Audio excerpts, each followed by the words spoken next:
3 countries, 2 capital cities under simultaneous threat, 30 fires burning at once in a single French department, an entire Spanish town of 3,400 people evacuated, 400 tourists rescued from a burning Italian coastline by sea because there was no road left to drive out on, and authorities warning that the fires consuming southwestern France, the Madrid region of Spain, and Apulia in southeastern Italy may not be fully extinguished for months. This is late July 2026. This is what Europe's wildfire crisis looks like right now. More than 300,000 people have now been displaced by climate change-driven wildfires in France and Spain after new evacuation orders were issued over a single weekend. 300,000 people. For context, that is approximately the population of a major American city, uprooted in a matter of days, not by a single catastrophic event, but by a cascading sequence of fires spreading simultaneously across multiple fronts in multiple countries, all of them fueled by the same conditions: record heat, extreme drought, low humidity, and strong winds that the European heat wave of July 2026 has been building toward for weeks. French President Emmanuel Macron praised the country's unity, thanking firefighters and foreign partners as France battled unprecedented wildfires that have forced mass evacuations in the southwest. In these hours where the flames are testing our country, France has shown what it is, a united people standing shoulder to shoulder, Macron said. The president thanked security forces and emergency responders fighting the blazes, which have spread through the Gironde toward the suburbs of Bordeaux, fueled by record-breaking heat waves and dry conditions. Macron said France has mobilized all available civilian and military resources, including civil security aircraft, Canadian water bombers, dash planes, and water-carrying helicopters. He also thanked Romania, Croatia, Germany, Portugal, Sweden, Switzerland, the Czech Republic, and Slovakia for providing assistance. Our thoughts go out to Spain, Italy, Greece, and all people who are also facing these fires, Macron said, thanking 8 European nations for sending crews, mobilizing all available civilian and military resources simultaneously, speaking in the language of national emergency. Not regional difficulty, not a weather inconvenience, but a testing of the country. When a French president speaks in those terms, he is describing something that has moved beyond the scale of normal emergency management into the category of national crisis. And the specific geography he is describing, fires spreading through the Gironde toward the suburbs of Bordeaux, tells you exactly how serious this has become. Bordeaux is not a remote rural location. It is France's 6th largest city by some measures of metropolitan area, a UNESCO World Heritage City site, a wine capital of global significance, with a metropolitan population of approximately 1 million people. The wildfires of the Gironde department are not threatening farmland at the edge of civilization. They are burning toward the suburbs of one of France's most historic urban centers. French authorities ordered new evacuations of towns in the department of Gironde late Saturday night. An alert sent out to French phones ordered residents in at least 5 towns to evacuate toward Bordeaux, where thousands are sheltering as the wildfires rage. Hundreds of thousands of people have been displaced in Gironde and its neighboring department, Landes. Earlier Saturday, authorities said that roughly 30 fires were burning simultaneously in southwestern France, with thousands of personnel deployed to fight them. 30 fires simultaneously in a single geographic region, not spread across France, but concentrated in the southwestern departments of Gironde and Landes, a corridor of Atlantic coast, pine forest, and agricultural land that has experienced some of the most severe drought conditions in France since instrumental records began. The emergency alert sent directly to French phones, the FR alert system that France uses for imminent life-threatening situations. Ordering residents of 5 towns to immediately evacuate toward Bordeaux is the same class of alert system used for floods and chemical spills. It means leave now. Do not wait to pack. Do not wait to see what happens. Go. The specific challenge of fighting 30 simultaneous fires in the same region is not just logistical. It is strategic. Firefighting resources are finite. Every Canadian water bomber tasked to one fire is not available to another. Every ground crew deployed to one front cannot be available to do so elsewhere. When fires burn simultaneously at this density, commanders have to make the kind of decisions that emergency managers describe as triage. Not trying to save everything, because saving everything is not possible,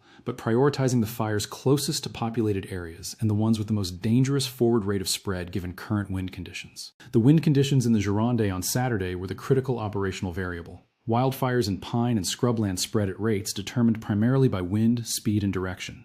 The same fire that advances at 100 meters per hour in calm conditions can advance at a kilometer per hour in a 30 kilometer per hour wind.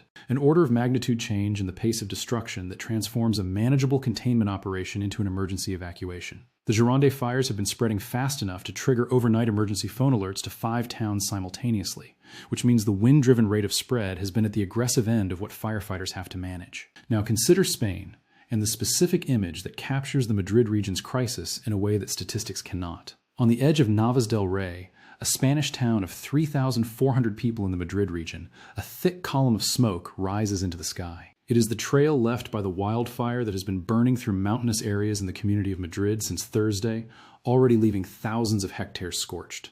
The town itself is deserted after fires swept through on Friday, forcing authorities to evacuate the entire population until further notice. The damage is visible along several stretches of the town's entrance, where charred shrubs line the roadside and the ground has turned black. The key focus for Spanish firefighters has been keeping two wildfires west of the capital from merging. According to local media, the Spanish government has deployed 2,737 personnel, 426 ground vehicles, and 21 aircraft. They have been joined by crews from Greece, Italy, and Portugal, keeping two fires from merging. That phrase describes the most dangerous scenario in multiple fire management.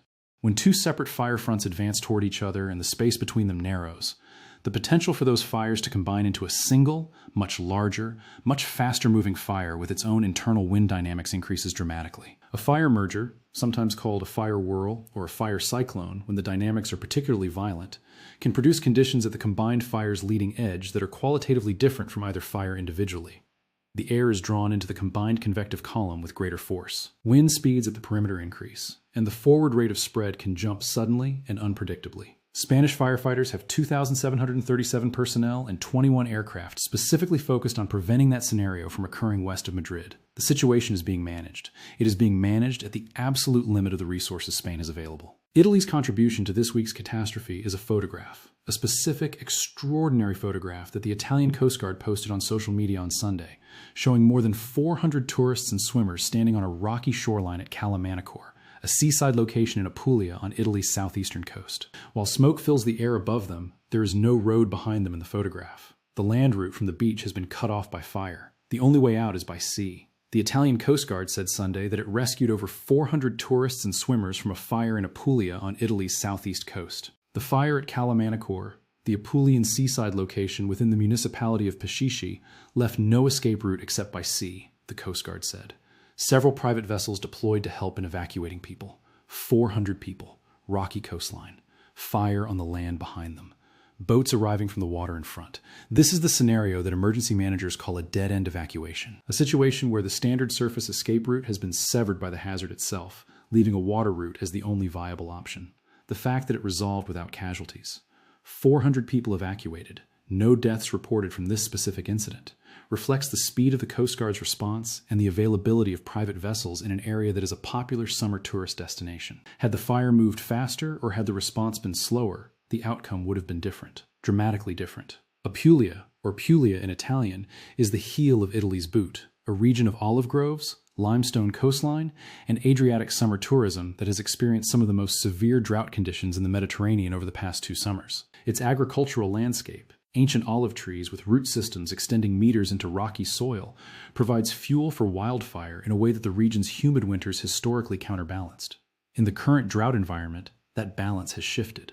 The olive groves that are economic and cultural heritage are also becoming fuel. The climate engine behind all 3 of these national wildfire crises is the same one that has defined Europe's summer of 2026 since May. This channel covered the first UK red extreme heat warning in late June, when temperatures in England reached 37.7 degrees Celsius and set a new June record. It covered the 3rd UK heat wave in July, when 30-degree temperatures spread to northern England. It covered the European heat dome described in mid-July, where temperatures in Spain, Portugal, and southern France pushed past 46 degrees Celsius, 115 degrees Fahrenheit, with an upper-level ridge locked in place over the continent and the Atlantic, providing no cooling relief. Prince William said the wildfires hitting Spain, France, and the United Kingdom were a stark reminder of the challenges posed by an increasingly extreme climate. An increasingly extreme climate.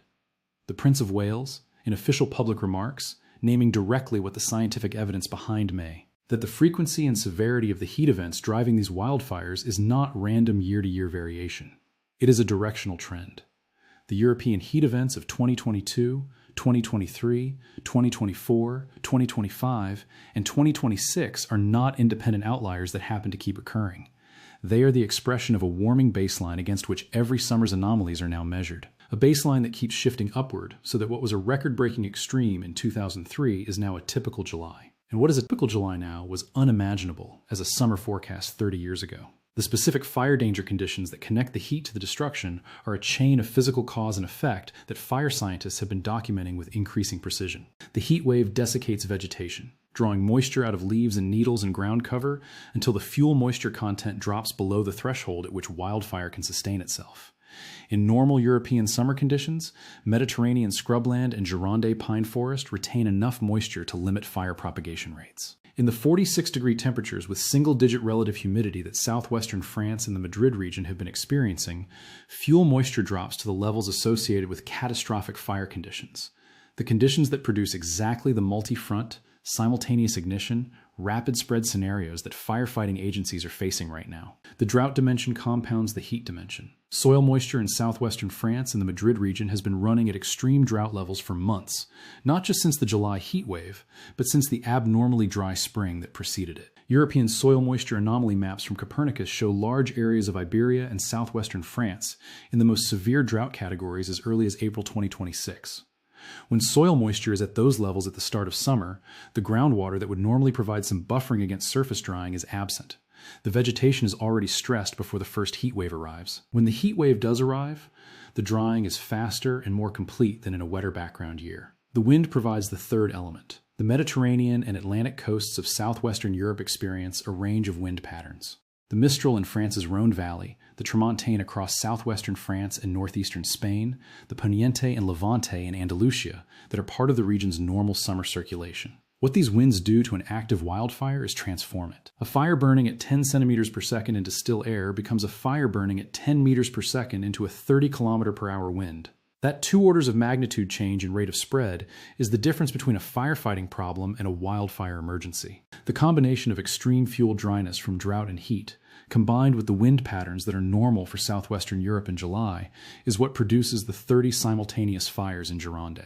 Each ignition that would normally be containable becomes a fire that reaches the wind-driven critical spread rate before it can be controlled. The mutual aid response. 8 European nations sending crews to France, Greece, Italy, and Portugal, sending crews to Spain, reflects the formal structure of the European Civil Protection Mechanism, which allows EU member states to request and receive assistance from other member states during major disasters. It also reflects the practical reality that no single European country maintains the firefighting resources necessary to handle a multi-front wildfire disaster of this scale on its own. The Canadian water bombers, the Canadian-built aerial firefighting aircraft that are the most effective tool for rapid attack on wildfire fronts accessible from the air, exist in limited numbers across Europe. Their deployment in France, Spain, Italy, and Greece simultaneously strains the available fleet. This is why Portugal, which has its own severe wildfire problems every summer, is still sending crews to Spain. Because the European mutual aid system exists precisely for moments when the scale of simultaneous crises exceeds what individual national systems can address. The warning that should settle most heavily with every community in southern Europe still in the days ahead is the one that major news outlets published this morning from authorities working the French and Spanish fires. European wildfires may not be out for months, authorities warn, as flames rage near Bordeaux and Madrid. Months, not days, not weeks, months. The combination of extreme drought conditions, the volume of accumulated fuel from multiple years of elevated tree mortality driven by drought stress and bark beetle outbreaks, and the forecast of continued warm and dry conditions through August in southwestern Europe means that even if the immediate crisis, the 30 simultaneous fires in Gironde, the Madrid region fires threatening to merge, is broad to containment, the underlying conditions that ignited these fires will persist. Every hot afternoon, every period of low humidity and easterly wind is a potential reignition event on unburned fuel adjacent to already burned terrain. Wildfire managers work in a world of temporary containment, not permanent extinguishment, until the autumn rains arrive. Historically, in September and October in southwestern France and central Spain, the fuel remains dry and the risk remains elevated. The satellite imagery of France's Gironde department captured this week shows the scale of what is already burned. Before and after comparisons from the Copernicus Emergency Management Service show areas that were dense pine forest in early July now displaying the gray-white signature of burned ground on satellite analysis. These are not fires that left the landscape lightly singed. The Gironde fires of July 2026 are following the pattern of the same region's 2022 fires, the largest fires in southwestern France in modern recorded history, which burned more than 26,000 hectares and destroyed thousands of homes and structures. The specific wines referenced in major coverage, the 2026 vintage of these wines, is safe, representing a layer of economic and cultural significance specific to this region that adds another dimension to the disaster picture. The Bordeaux wine region, whose appellations Médoc, Pomerol, Saint-Emilion, Graves, Sauternes are among the most valuable agricultural designations on Earth, sits directly adjacent to the Gironde forests that are burning. The vineyards themselves are relatively fire-resistant. Vine rows provide natural fire breaks, and the soil between vines holds less combustible material than pine forest. But the infrastructure of wine production, the chateau, the storage facilities, the equipment, is vulnerable. And the smoke from forest fires at this proximity and intensity can affect the chemistry of grapes still on the vine, potentially producing what specialists call smoke taint in the eventual wine. The human dimension, the displacement of 300,000 people across France and Spain, the 400 evacuated by sea in Italy, the deserted streets of Neves del Rey, sits at a scale that requires the kind of logistical response that governments are not normally called upon to organize.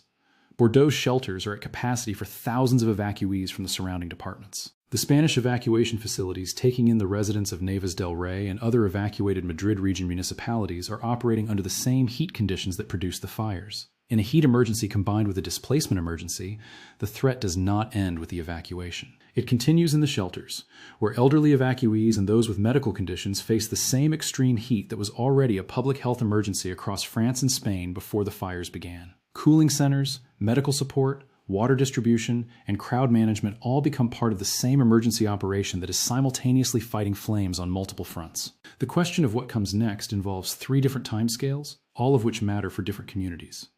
In the immediate term, the next 24 to 72 hours, the critical variables are wind, speed, and direction in the Gironde and in the Madrid region. A shift in wind direction that pushes the Gironde fires away from Bordeaux's suburban fringe buys the firefighting operation time to establish containment lines on the flanks.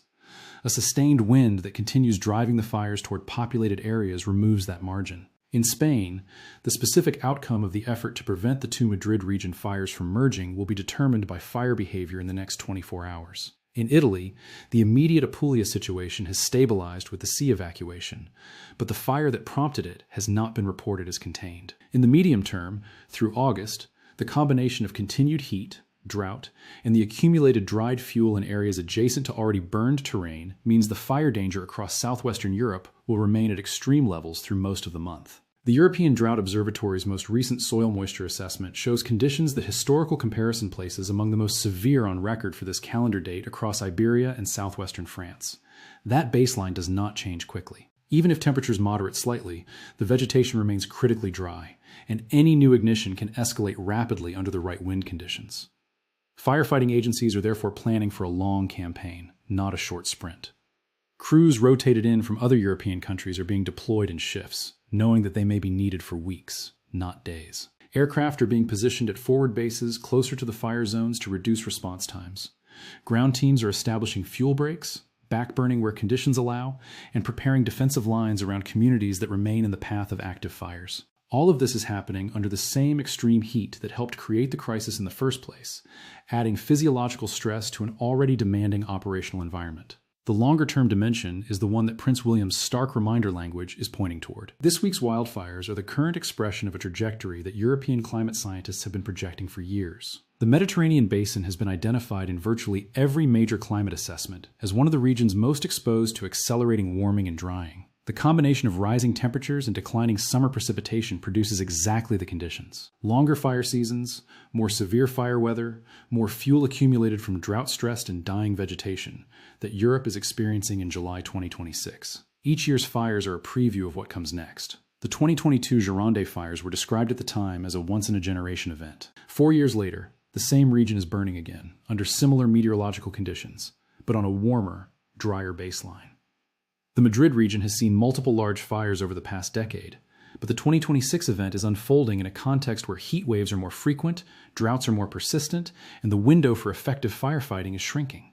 That pattern is not unique to France and Spain. Greece has faced severe fires near Athens and on multiple islands. Italy has seen significant blazes in Sicily, Sardinia, and now Apulia. Portugal battles major fires almost every summer, but the 2026 season has been more intense than average. Even countries farther north, including the United Kingdom and parts of Central Europe, have experienced unusual fire activity as heat waves push into regions where large wildfires were once rare.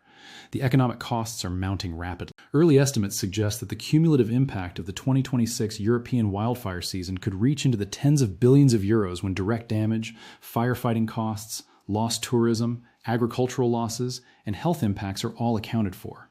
Insurance claims are rising, and some insurers are beginning to reassess their exposure in high-risk regions. Reinsurance markets are watching closely, because a series of extreme fire seasons in a row can strain the capacity of the global insurance system to absorb losses. For local communities, the costs are measured in homes lost, businesses destroyed, and livelihoods disrupted. In the Gironde, some villages have been partially or fully consumed by flames. In the Madrid region, rural communities that depend on tourism and agriculture are facing an uncertain future if fires return year after year. In Apulia, olive growers are watching groves that have stood for centuries burn in a matter of hours, with no guarantee that the trees can be replaced or that the soil will support new planting in a drier climate. The health impacts are also significant. Smoke from large wildfires can travel hundreds of kilometers, degrading air quality across entire regions. Fine particulate matter from wildfire, smoke penetrates deep into the lungs and can exacerbate respiratory and cardiovascular conditions. Hospitals in affected areas report increases in emergency visits for asthma, bronchitis, and other heat and smoke-related illnesses. Vulnerable populations, including the elderly, children, and people with pre-existing conditions, are at greatest risk. Mental health is another dimension that emergency managers and public health officials are beginning to address more explicitly. The trauma of evacuation, the loss of homes and possessions, the uncertainty about whether it is safe to return, and the fear that fires could come again next year all take a psychological toll. Support services are being mobilized in some areas, but the need is likely to outstrip capacity, especially if the fire season continues at this intensity. Against this backdrop, the scientific community is working to improve understanding of how climate change is altering fire risk in Europe. Attribution studies are being conducted to quantify how much more likely events like the 2026 heat wave and wildfires have become due to human-driven warming. Early results suggest that the probability of such extreme fire weather has increased substantially over the past few decades, and that further warming will continue to push the risk higher. That does not mean that every future summer will see fires on this scale. Natural variability will still play a role, and some years will be quieter than others. But the trend is clear. The conditions that produce extreme wildfires are becoming more common, and the window for effective prevention and response is narrowing. Adaptation strategies, including improved land management, stricter building codes in fire-prone areas, enhanced early warning systems, and greater investment in firefighting resources, are being discussed at national and European levels. Adaptation, however, takes time, and the fires of 2026 are unfolding in the present, not in a future scenario. For the communities currently under threat, the focus is on survival, protection, and recovery. Evacuation centers are being expanded to accommodate additional displaced residents. Temporary housing is being arranged for those whose homes have been destroyed. Financial aid packages are being announced by national governments and the European Union to support immediate relief and longer-term reconstruction. In France, the government has declared a state of natural disaster in affected departments, which unlocks additional funding and simplifies insurance claims for residents and businesses. In Spain, similar measures are being implemented, with emergency decrees allowing for rapid deployment of resources and support for affected municipalities. Italy is coordinating relief efforts through its Civil Protection Department, working with regional authorities to ensure that evacuated tourists and residents receive food, water, medical care, and shelter. The international response continues to expand. Additional firefighting aircraft have been made available through the European Civil Protection Mechanism. Teams from as far away as Canada and the United States have offered assistance, although logistical constraints and the need to maintain domestic capacity limit how much support can be provided from outside Europe. Within Europe, the spirit of solidarity that Macron referenced in his speech is being tested in practical terms, as countries balance their own fire risks against the need to support neighbors in crisis. One of the most challenging aspects of this situation is the uncertainty about when it will end. Firefighters can bring individual blazes under control, but as long as the underlying conditions, extreme heat, drought, low humidity, and strong winds, persist, the risk of new ignitions remains high, A single lightning strike, a discarded cigarette, a spark from power lines, or an agricultural burn that escapes control can start a new fire that quickly escalates under the current conditions. That is why authorities are emphasizing prevention as much as response. Public awareness campaigns are urging residents and tourists to avoid activities that could ignite fires,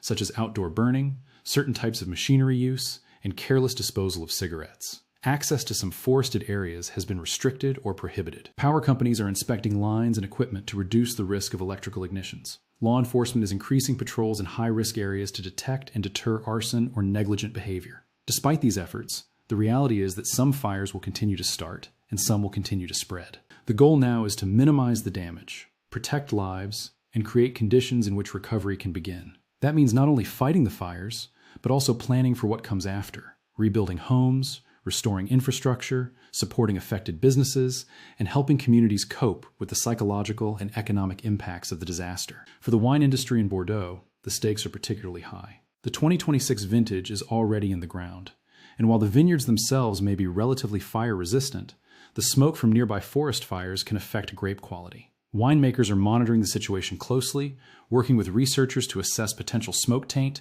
and explore mitigation strategies. The reputation of the region, built over centuries, is tied to the quality of its wines, and any perception of damage could have long-term economic consequences. In the Madrid region, the focus is on protecting communities and preventing the two major fires from merging. If that effort succeeds, the immediate threat to populated areas will recede, although the fires may continue to burn in remote areas for weeks or even months. If the fires do merge, the situation could escalate rapidly, requiring additional evacuations and a significant increase in firefighting resources. In Apulia, the immediate crisis has passed with the successful sea evacuation, but the fire that prompted it remains active. Coastal communities are on alert, and authorities are monitoring the situation closely to ensure that similar scenarios do not unfold elsewhere along the Adriatic coast. The combination of drought, heat, and wind in southern Italy means that the risk remains elevated through the rest of the summer. As August begins, the outlook for southwestern Europe remains concerning. Forecast models suggest that above-average temperatures and below-average precipitation are likely to persist, maintaining the conditions that have fueled the fires so far. That does not guarantee that every day will see new major outbreaks, but it does mean that the potential for rapid escalation is always present. The longer-term question is what this summer means for Europe's approach to wildfire risk in the years ahead. The 2026 season is likely to be remembered as a turning point, not because it is the first time Europe has faced large wildfires, but because it has made undeniable the reality that the climate is changing in ways that directly affect fire behavior, frequency, and impact. Policy discussions that were once theoretical are now urgent. Should building codes be strengthened in fire-prone areas to require fire-resistant materials and defensible space around homes? Should land management practices be changed to reduce fuel loads in forests and scrublands? Should firefighting resources be increased at national and European levels to ensure that adequate capacity is available when multiple countries face simultaneous crises? Should insurance and financial mechanisms be reformed to better reflect the growing risk and to support resilience and recovery? These are not easy questions, and the answers will vary from country to country and region to region. But the fires of 2026 have made it clear that the status quo is not sustainable. The combination of a warming climate, prolonged droughts, and increasing human presence in fire-prone landscapes is creating a risk profile that Europe has not faced before.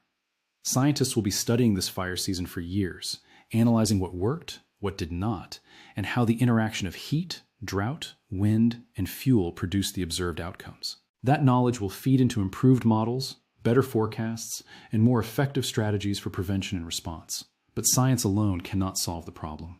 It will take political will, financial investment, and social adaptation to build a Europe that is more resilient to the fire risk of the future. For now, the fires near Bordeaux are still burning. The fires west of Madrid are still being monitored for possible merger. The Italian Coast Guard is tracking additional fire risk along the Apulia coast. Macron's Canadian water bombers are still flying. Spain's 2,737 firefighters are still on the ground. And more than 300,000 people across France and Spain are sleeping somewhere other than their homes, waiting to find out whether there will be a home to return to.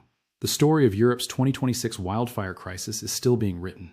Each day brings new data, new challenges, and new acts of courage from the firefighters, emergency responders, and volunteers who are on the front lines. It also brings new moments of uncertainty for the communities living under the shadow of smoke and flame, wondering when the winds will shift, when the rains will come, and when life can begin to return to something resembling normal.